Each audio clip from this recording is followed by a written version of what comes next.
I'm only one call away. I'll be there to save the day.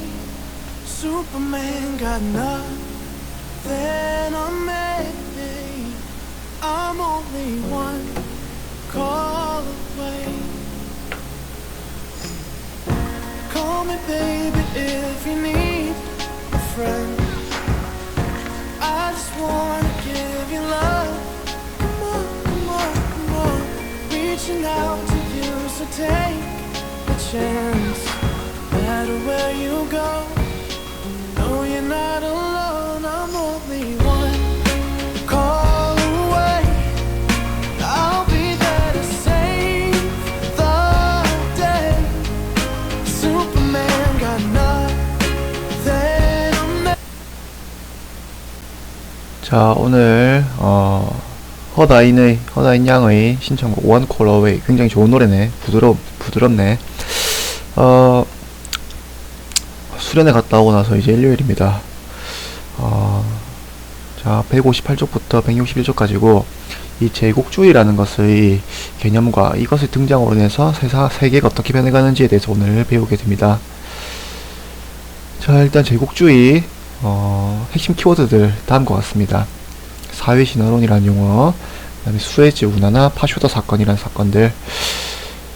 자, 일단 제국주의라는 용어부터 일단 배워보겠습니다. 제국주의는 일단 고도로 발달한 자본주의에 이 사회진화론이 합쳐져서 나오게 된 새로운 개념이고요. 자, 자본주의가 고도로 발달하게 되면 일단 자본주의 가장 이 자본을 통해서 최고의 이익을 얻어내야 되죠. 값싼 원료를 통해서 또 노동력을 획득해야 되고요. 자, 이렇게 해야 가격이 싸지겠죠.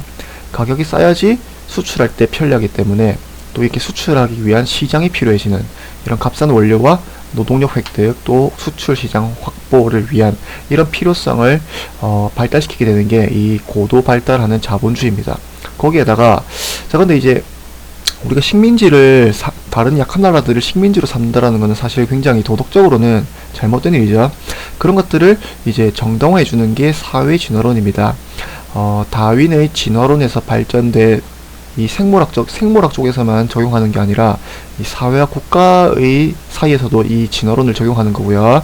그다음 약육강식, 약한 나라는 먹히고 강한 나라는 먹는 게 당연하다라는 것. 그래서 강대국이 약소국을 쳐들어가서 지배도 된다라는 것을 정당화해 주는 게 이 사회 진화론입니다. 그래서 이 제국주의라는 것은 이 자본주의 발달로 인한 이런 식민지 획득의 필요성을 이제 그걸 정당화해주는 사회 진화론을 가지고 세계의 각 나라들을 이제 식민지로 삼아가는 것을 제국주의라고 합니다. 자, 그래서 이때 이 강한 나라들, 주로 잡아먹는 나라들이 주로 백인들이죠. 자, 그래서 백인들은 자신들이 우월한 어떤 세계의 변화를 이끌어가는 인종이라 생각하게 되고요. 대신에 자신들이 지배를 받는 원주민들이나 뭐 흑인들, 그런 사람들은 이제 지배를 당연히 받아야 되는, 우리가 걔네들을 일깨워줘야 되는 대상이라고 생각하게 됩니다. 자, 그래서 이 제국주의가 이제 어떻게 침투해가게 되냐면 일단 선교사를 파견합니다. 선교사. 이거는 잉글랜드의 어떤 탐욕스러운 모습을 보여주는 만화고요. 자, 당시 제국주의의 침투 과정을 보여주는 그림입니다. 제일 먼저 선교사가 들어가서 이제 정교를 전파하면서 그 나라의 어떤 문화와 관습을 파악을 하게 됩니다. 자, 그리고 파악을 끝낸 뒤에 이제 회사가 진출해서 대표적인 회사가 동인도 회사라는 영국의 회사입니다. 자, 동양척식 주식회사는 일본이 만든 회사입니다. 우리나라에 설치했던 회사고요. 이런 식으로 회사가 들어가서 그 나라에 이제 물건을 팔아먹게 되고요. 거기다가 안 되면 이제 세 번째 군사력의 주를 통해서 그 나라를 이제 식민지로 삼아가게 되는 과정을 제국주의의 침투 과정이라고 합니다. 그래서 중요한 종교라는 것들이 서구의 종교라는 것들이 굉장히 이 식민지를 만들어가는 과정에서 중요한 역할을 했다라는 사실. 자, 이거는 당시에 유명했던 시입니다. 시. 백인의 짐.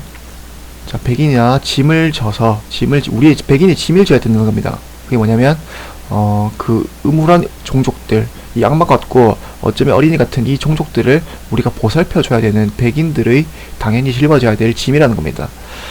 자, 어떻게 보면 얘네들을 사실은 이 사람들은 굉장히 평화롭고 자기들끼리 잘 살고 있는 사람들이죠. 근데 이 나라를 지배하고 식민 지배하기 위해서 이런 것들, 그런 것들을 정당화해주는 당시의 어떤 분위기를 보여주는 당시의 시입니다. 자, 특히 가장 이제 큰 고통을 겪는 곳이 이 아프리카죠. 아프리카.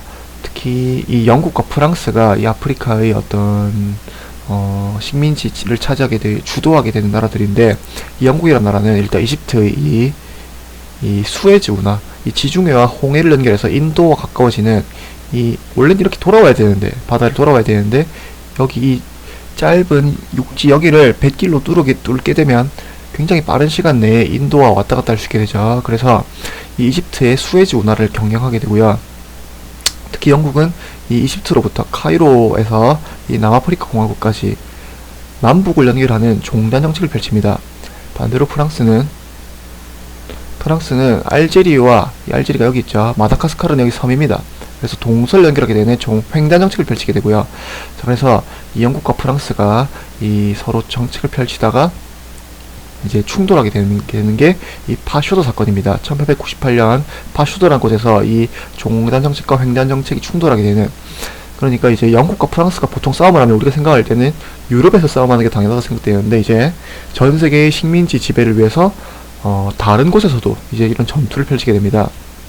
그리고 우리가 이 아프리카의 어떤 국경선들을 보면 굉장히 일직선으로 곧게 끊어져 있는 거 볼 수 있죠. 선생님이 이 지도를 시험에 낼 겁니다.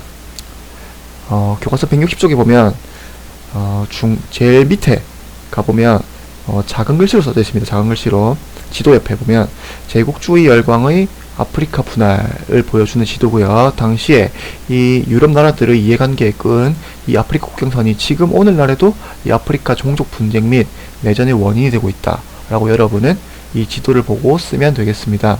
그리고 특히 파쇼도라는 곳은 영국과 프랑스가 충돌하게 되는 중요한 어떤 이 제국주의 열강들 간의 어떤 다툼을 보여주는, 경쟁을 보여주는 중요한 사건입니다.